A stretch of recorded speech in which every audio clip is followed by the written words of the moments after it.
We have more on protesting that occurred last week in New York City, along with your sports and headlines regulars.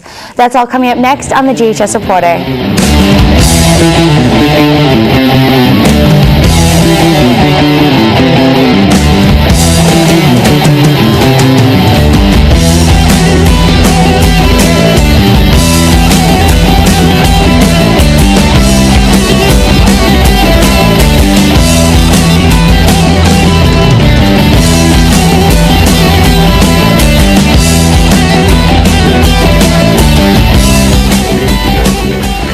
Welcome to the GHS Reporter. I'm Paige Taylor. And I'm Brennan Phillips. We have more information on protesting in New York City. But we're going to start off today's shows with headlines.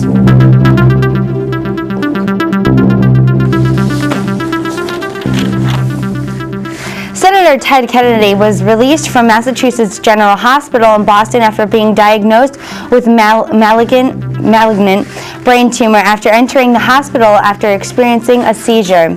Kennedy, who is the senior senator of Massachusetts, is currently planning on going through chemotherapy, but 95% of people with this type of brain tumor opt for surgery.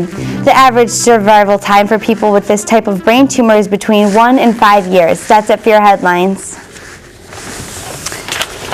And as you all might know, that China has current control in Tibet for quite some time now.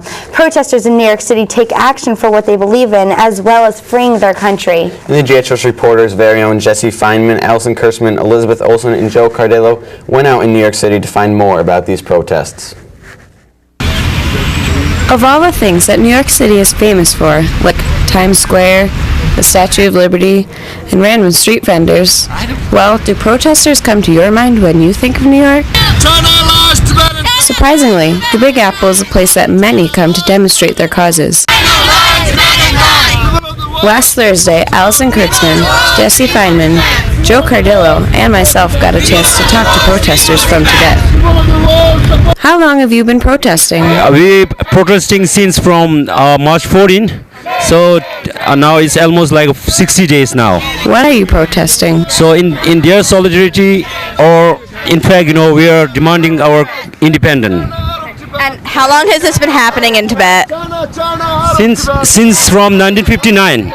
The first uprising held up in 1959, and since then, Dalai Lamas and follower of Tibetans in exile, we have been doing these protests since from 1959. And what actions have you guys taken to try to fix what's happening? Now, usually, our Tibetan struggle is mainly based on non-violence. So we just try to protest, and we give our memorandum to the Chinese consulate and United Nations. And what are you hoping for the future of Tibet?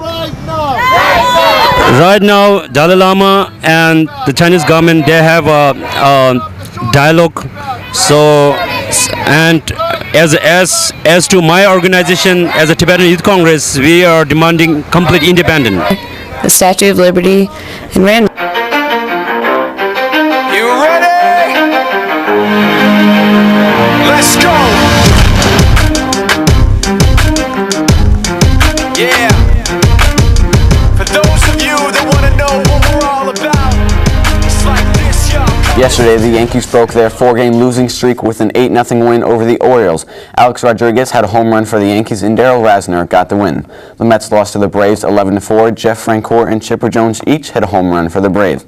And the Red Sox beat the Royals 6-3. Bartolo Colon made his first start of the season and got the win for the Red Sox.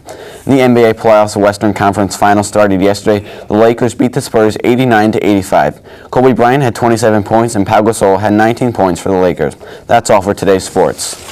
We hope that you all got to catch the grand finale show last night of American Idol, where they announced the winner, which is David Cook, and the runner-up, David Archuleta.